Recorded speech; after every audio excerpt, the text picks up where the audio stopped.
Hello, नमस्ते, good evening, सत श्री अकाल फ्रेंड्स। चलिए आज का सेशन स्टार्ट करते हैं। आज के सेशन में यूपी स्पेशल के प्राचीन इतिहास से चलिए क्वेश्चन करते हैं, जो कि यूपी पुलिस री एग्जाम के लिए और यूपी पीसीएस के लिए तथा यूपी के सभी एग्जाम के लिए बहुत इंपॉर्टेंट है। अगर आपको वीडियो अच्छी लगती है तो चैनल को जरूर सब्सक्राइब कर लें और वीडियो को कम से कम एक ग्रुप में जरूर शेयर कर दिया करें। चलिए क्वेश्चन स्टार्ट करते हैं। फ्रेंड्स, आप अपने स्कोर कमेंट करके जरूर बताइएगा। पहला क्वेश्चन है, बेलन घाटी की खुदाई किसके निर्देशन में कराई गई? ये कराई गई प्रो जी आर शर्मा के निर्देशन में। मध्य पाषाण युग के सर्वाधिक साक्ष्य मिले हैं। कहां से मिले हैं? तो ये मिले हैं सराय नाहर राय से। मध्य पाषाण युग में दमदमा प्रतापगढ़ में उत्खनन के दौरान कितने समाधान मिले हैं? तो कितने मिले हैं? 41 41। मध्य पाषाणिक काल के किस स्थान से सिंह के आभूषण के साक्ष्य मिले हैं? ते मिले हैं महादहा से। नवपाषाण कालीन सभ्यता के साक्ष्य उत्तर प्रदेश के किन स्थलों से प्राप्त हुए हैं? तो प्रयागराज से, सोनभद्र से, प्रतापगढ़ से, ये सभी से। नवीनतम खोजों के आधार पर भारतीय उपमहाद्वीप में कृषि के प्राचीनतम प्रमाण कहां से प्राप्त हुए हैं? तो प्राप्त हुए हैं लहुरा देव से। उत्तर प्रदेश के किस नवपाषाणिक पुरास्थल से धान की खेती के साक्ष्य मिले हैं? कहां से मिले हैं? कोल्डी हवा से। ताम्र पाषाण कालीन संस्कृत के साक्ष्य उत्तर प्रदेश के किस जिले से प्राप्त हुए हैं? तो मेरठ से प्राप्त हुए हैं। सिंधु सभ्यता का पश्चिमी उत्तर प्रदेश में पुरास्थल आलमगीरपुर किस नदी के किनारे स्थित है? तो स्थित है हिंडन नदी के किनारे। आलमगीरपुर के निवासी किससे परिचित थे? तो परिचित थे लेखन कला से।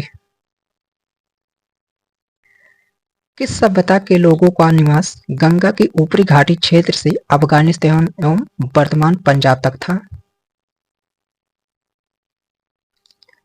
यह था ऋग वैदिक काल के लोगों का। उत्तर वैदिक काल का समय है, यह है 1000 से 600 ईस्वी पूर्व।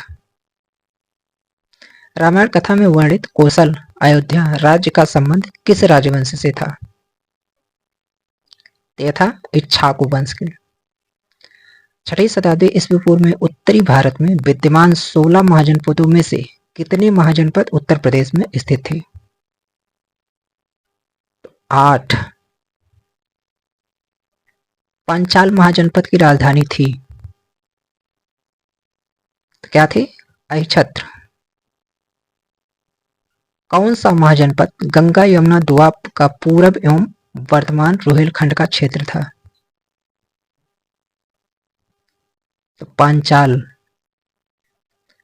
6वीं शताब्दी ईस्वी पूर्व के दौरान मथुरा के आसपास क्षेत्र को कहा जाता था? सूरसेन कहा जाता था। सूरसेन महाजनपद की राजधानी थी, क्या थी? मथुरा। श्रावस्ती किस महाजनपद की राजधानी थी? तो श्रावस्ती कौशल महाजनपद की राजधानी थी। 6वीं शताब्दी ईस्वी पूर्व के दौरान चेद कहा जाता था, यह यूपी पीएसएस 2018 में पूछा गया है। तो चेद बुंदेलखंड क्षेत्र को कहा जाता था। कुशीनगर किस गणराज्य की राजधानी थी? यूपी पीएसएस 2018 ते थी मल्ल गणराज्य की। जैन एवं बौद्ध धर्म का उदय किस शताब्दी में हुआ था? तो हुआ था 6वीं शताब्दी ईस्वी पूर्व में। जैन धर्म के 23वें तीर्थंकर पार्श्वनाथ का जन्म राज्य के किस जिले में हुआ था? यह यूपी पीएसएस 2015 में पूछा गया था। तो कहां पे हुआ था? वाराणसी में। जैन धर्म के किस तीर्थंकर का जन्म अयोध्या में नहीं हुआ था? तो किसका अयोध्या में नहीं हुआ था? शंभुनाथ का। उत्तर प्रदेश के डाट डाट में बुद्ध ने अपना पहला उपदेश दिया और अपनी कार्यविधि की नींव रखी। यूपीपीएससी 2018 में पूछा गया था। तो कहां पे रखी थी? सारनाथ में। महात्मा बुद्ध का महापरिनिर्वाण कहां हुआ था? 2003 में पूछा गया था। तो कुशीनारा, कुशीनगर में। उत्तर प्रदेश के किस क्षेत्र जिले में नाथ संप्रदाय की नींव पड़ी, जो हठ योग की अपनी विशिष्टता के लिए प्रसिद्ध है? तो पड़ी थी गोरखपुर में। निम्न में से किस राजवंश का संबंध मगध साम्राज्य से नहीं था? शुंग वंश का। मौर्य वंश के संस्थापक चंद्रगुप्त मौर्य के पिता ने किस राज्य की स्थापना की थी? ये थी मौर्य राज्य की। अशोक के टोपरा एवं मेरठ स्तंभ लेख को किसके द्वारा दिल्ली लाया गया? लाया गया था फिरोज शाह तुगलक। अशोक स्तंभ पर हरिसेन द्वारा रचित समुद्रगुप्त का प्रशस्त लेख प्राप्त हुआ है। कहां पे? प्रयाग में। पुष्यमित्र शुंग ने किस स्थान को अपनी राजधानी बनाया? विदिशा को बनाया था। उत्तर प्रदेश के किस शहर से कुषाणकालीन सिक्के, अभिलेख एवं मूर्तियां प्राप्त हुई हैं? मथुरा से प्राप्त हुई है। मथुरा कला विद्यालय किसके काल में अपने शीर्ष पर था? 2010 में पूछा गया था। तो कुषाण काल में। गुप्तकालीन दशावतार मंदिर कहाँ स्थित है? यह देवगढ़ ललितपुर में।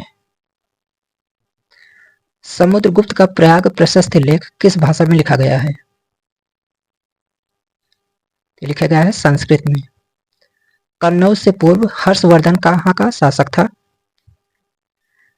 यूपीएसएससी 2016 था थानेश्वर का। हर्षवर्धन के समय कन्नौज कहलाता था।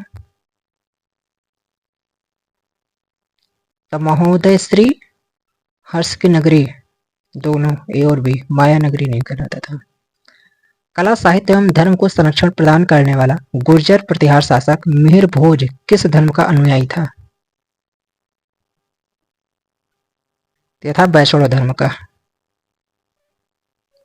महमूद गजनवी ने कन्नौज पर कब आक्रमण किया था? यूपीपीसीएस 2010। तो किया था 1018 से 1019 ईस्वी में।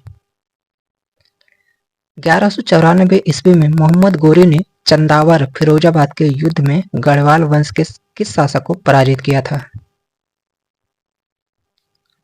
तो किया था जयचंद्र को। गढ़वाल वंश का अंतिम शासक कौन था? अंतिम शासक भी जयचंद्र था। निम्न में से शून्य शब्द से संबंधित कौन से केंद्र उत्तर प्रदेश में स्थित है? तो कालीबंगा नहीं है, लोथल नहीं है, आलमगीरपुर है और उल्लास है। 3 और 4। निम्न कथनों पर विचार कीजिए। पूरा पाषाण काल के अधिकांश उपकरण क्वार्टजाइट पत्थरों से निर्मित है, सत्य है। सराय नाहर राय से 15 समाधान प्राप्त हुए हैं, ये सत्य है। ताम्र पाषाण कालीन संस्कृत के साक्ष्य राज्य के सहारनपुर जिले से प्राप्त हुए, ये भी सत्य है। तीनों सत्य हैं। सुमेलित करना है, ये पूछा गया था यूपीएसएससी 2014 में। एक तरफ है महाजनपद, दूसरी तरफ है राजधानी। तो चेद महाजनपद की राजधानी क्या थी? सुक्तमती थी। वत्स की कौशाम्बी, मल्ल की कुशीनगर और सूरसेन की मथुरा। तो इसका होगा 2 4 3 1। 2 4 3 1। निम्न में से कौन सा एक कथन सही नहीं है? तो जो सही नहीं है, सारनाथ के धर्मराज के स्तूप का निर्माण पुष्यमित्र शुंग द्वारा करवाया गया, यह सत्य नहीं है। निम्न कथनों पर विचार कीजिए, सही कथन का चयन करना है। शक मूल रूप से पश्चिमी एशिया की एक बर्बर तथा खानाबदोश जनजात थी, यह असत्य है। कनिष्क ने 78 ईस्वी से शक संवत प्रारंभ किए, यह सत्य है। केवल 2। हर्षवर्धन के संबंध में निम्न के कथनों पर विचार करना है, सही कथन का चयन करना है। वह प्रति 5वें वर्ष प्रयाग में महाभोज परिषद का आयोजन करता था, सत्य है। हर्ष के बांसखेड़ा अभिलेख में उसकी वंशावली, प्रशासनिक संरचना एवं सैनिक अभियानों की जानकारी मिलती है, ये भी सत्य है। दोनों सही है। फ्रेंड्स, चैनल पर पहली बार आए हैं, चैनल को जरूर सब्सक्राइब करिएगा और वीडियो को कम से कम एक ग्रुप में जरूर शेयर कर दिया करें। फ्रेंड्स, यहाँ पे यूपी स्पेशल के जो इम्पोर्टेंट टॉपिक है उनके क्वेश्चन आप यहाँ पे आपको मिलते रहेंगे। चलिए फ्रेंड्स, मिलते हैं किसी नेक्स्ट वीडियो में, तब तक के लिए थैंक यू फॉर वॉचिंग।